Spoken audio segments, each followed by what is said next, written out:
ಹಾ ಬರ್ತೀವತ್ತೆ ಬರ್ತೀವಿ.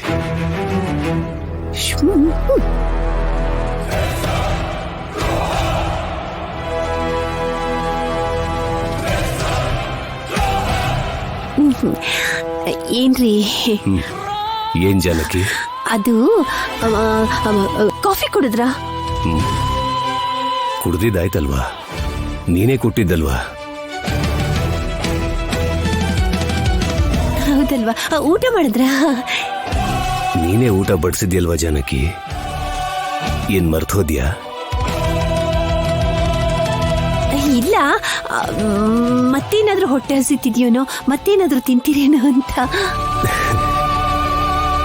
ನೀನೇನೋ ಕೇಳಬೇಕು ಅಂತ ಬಂದಿದ್ಯಾ, ಪರವಾಗಿಲ್ಲ ಕೇಳು. ಅದು ಅದು ಏನಂದ್ರೆ ಅದು ಡ್ಯಾನ್ಸ್. ಏನಾಯ್ತು? ಡ್ಯಾನ್ಸ್ ಏನು?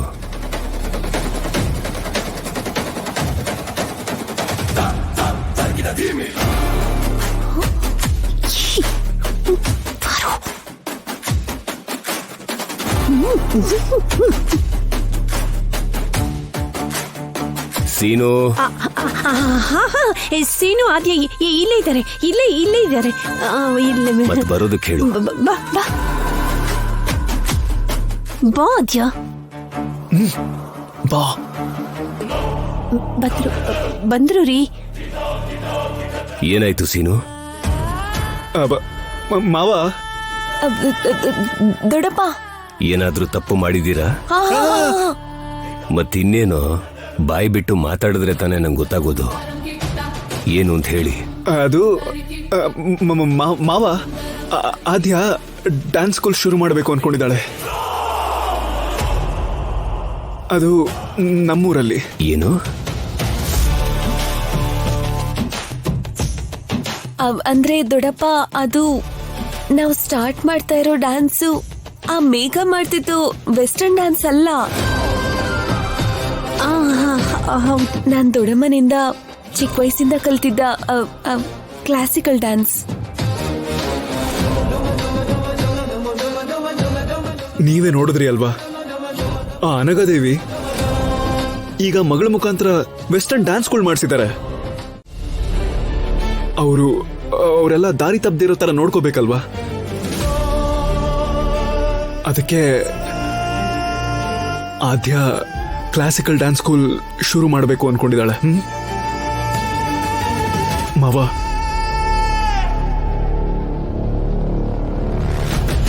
ದೊಡ್ಡಪ್ಪ ಪ್ಲೀಸ್, ನೀವು ಓಕೆ ಅನ್ನೋ ಮಾತು ಹೇಳಿದ್ರೆ ನಮ್ ಊರಿನ ಮಕ್ಕಳು ಕಾಪಾಡೋ ಜವಾಬ್ದಾರಿನ ನಾನ್ ತಗೋತೀನಿ. ಪ್ಲೀಸ್.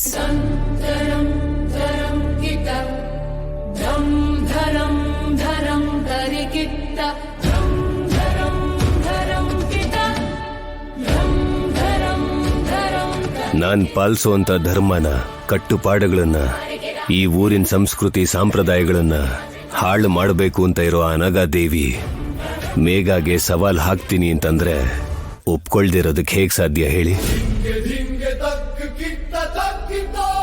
ಧೈರ್ಯವಾಗಿ ಯಾವುದೇ ಆಲೋಚನೆ ಇಲ್ದಂಗೆ ಶುರು ಮಾಡ್ಕೊಳ್ಳಿ. ನಿಮಗಿನ್ನೇನಾದ್ರೂ ಬೇಕಿದ್ರೆ ನನ್ನ ಕೇಳಿ. ಥ್ಯಾಂಕ್ ಯು ಸೋ ಮಚ್ ದೊಡ್ಡಪ್ಪ. ಇದೊಂದು ಮಾತು ಸಾಕು ದೊಡ್ಡಪ್ಪ, ನಾವು ನೋಡ್ಕೋತೀವಿ. ಯಾವುದೇ ತೊಂದರೆ ಆಗದೆ ಇರೋ ಹಾಗೆ ನಾವಿಬ್ರು ಸೇರಿ ನೋಡ್ಕೋತೀವಿ, ಓಕೆನಾ? ಆದಷ್ಟು ಬೇಗ ಶುರು ಮಾಡಿ. ಹಾ.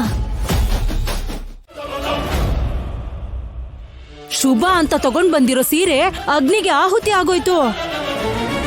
ಇದು ಮನೆಗೆ ಅನಿಷ್ಟ. ಅಯ್ಯೋಯ್ಯೋ, ಹೀಗಂತೂ ಆಗ್ಲೇಬಾರ್ದು. ಸಂವತ್ಸರದ ಮೊದಲನೇ ದಿನಾನೇ ಹೀಗೆ ಅಗ್ನಿದೇವ ಮನೆಗ್ ಬಂದು ಸೀರೆನ ಸುಟ್ಟು ಬಿಟ್ಟ ಅಂತಂದ್ರೆ ಇನ್ನು ಸಂವತ್ಸರ ಪೂರ್ತಿ ಈ ಮನೆ ಅಗ್ನಿಗೆ ಆಹುತಿ ಆಗ್ತಾನೆ ಇರುತ್ತೆ. ಅಯ್ಯೋ ರಾಮ, ಇದು ಒಳ್ಳೆ ಶಕನ ಅಲ್ವೇ ಅಲ್ಲ. ಹೌದು, ನಿಜಾನೇ. ಏನಕ್ಕ ಹೀಗಾಗೋಯ್ತು? ಆದ್ರೂ ಸೀರೆ ತಗೋಬೇಕಾದ್ರೆ ನೋಡ್ಕೊಂಡ್ ತಗೋಬೇಕಲ್ವಾ?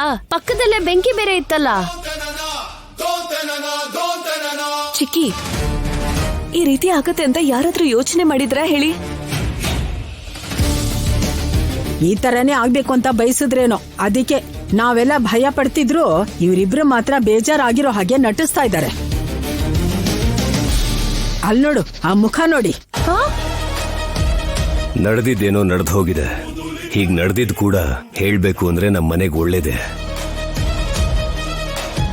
ನಮ್ಮ ಮನೆ ಮೇಲಿದ್ದ ದೃಷ್ಟಿ ಎಲ್ಲ ಹಬ್ಬದ ದಿನನೇ ಹೋಯ್ತು ಅಂತ ಅನ್ಕೊಳ್ಳೋಣ.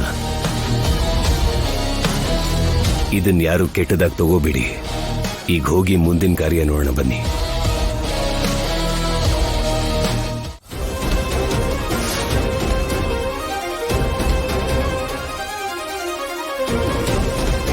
ಅಯ್ಯೋ, ಕೂಗಿ ಬಿಟ್ರಾ? ಇವಾಗ ಹೇಗೆ? ರಾಜಿ ಅಂತ ಇದ್ದೀರಲ್ಲ ಶೇಖ್ಜಿ? ಓ ಅದಾ, ಮಿಸ್ ಪ್ರಿನ್ಸಿ ನಾನು ಬರ್ತಾ ಇದ್ದಾಗ ರಾಜಲಕ್ಷ್ಮಿ ಅಪಾರ್ಟ್ಮೆಂಟ್ಸ್ ನೋಡಿದ್ವಿ. ಅದನ್ನ ಹೋಗ್ತಾ ಕೊಂಡ್ಕೋಬೇಕು ಅಂತ ಹೇಳಿ ನೆನ್ಪಾಗಿ ಹೇಳ್ತಾ ಇದ್ದೀನಿ. ಏನ್ ಪ್ರಿನ್ಸಿ, ಅಷ್ಟೇ ಅಲ್ವಾ? Yes yes. ನನಗ್ ತುಂಬಾನೇ ಭಯ ಆಯ್ತು ಶೇಖ್ಜಿ. ರಾಜಲಕ್ಷ್ಮಿ ಅಂದ್ರೇನೆ, ಆ ಹೆಸರನ್ನ ಕೇಳಿದ್ರೇನೆ ನನಗ್ ತುಂಬಾನೇ ಸಿಟ್ಟು ಬರುತ್ತೆ. Why? What is the reason? ಯಾಕಷ್ಟೊಂದು ಕೋಪ? ನೀವಿಲ್ಲಿ ಯಾತಕ್ಕೋಸ್ಕರ ಬಂದಿದ್ದೀರೋ ಆ ನಿಧಿನ ಹೊರಗೆ ತೆಗ್ದಿದ್ದೆ ಅವಳು. ಅದಕ್ಕೆ ನೀವು ರಾಜಲಕ್ಷ್ಮಿ ಅಂತಿದ್ದ ಹಾಗೆ ಎಲ್ಲಿ ರಾಜಲಕ್ಷ್ಮಿನೇ ಬಂದ್ಬಿಟ್ಲು ಅಂತ ನನಗೆ ಭಯ ಆಗೋಯ್ತು. ಓಹೋ, ನಿಮ್ಗೆ ಅಷ್ಟೊಂದು ಭಯ ಇದೆಯಾ? ಮತ್ತೆ ಭಯ ಇರಲ್ವಾ? ನಮ್ಮನ್ನ ನೋಡಿದ್ರೆ ಸಾಕು ಸಿಕ್ಕಾಕಿಸ್ಬಿಡ್ತಾಳೆ. Okay okay, cool cool. ಹಾ, ಇಲ್ಲಿ ನೋಡಿ, ಅವಳಿಂದ ನಮ್ಮನ್ನ ಕಾಪಾಡಿದ್ದೆ ಈ ಅಶ್ಮಿತಾ. ಇವಳು ಕೊಟ್ಟಿದ್ದ ಐಡಿಯಾ ಇಂದಾನೆ ಆ ನಿಧಿನ ನಾವು ಕದಿಯಕ್ಕಾಗಿತ್ತು.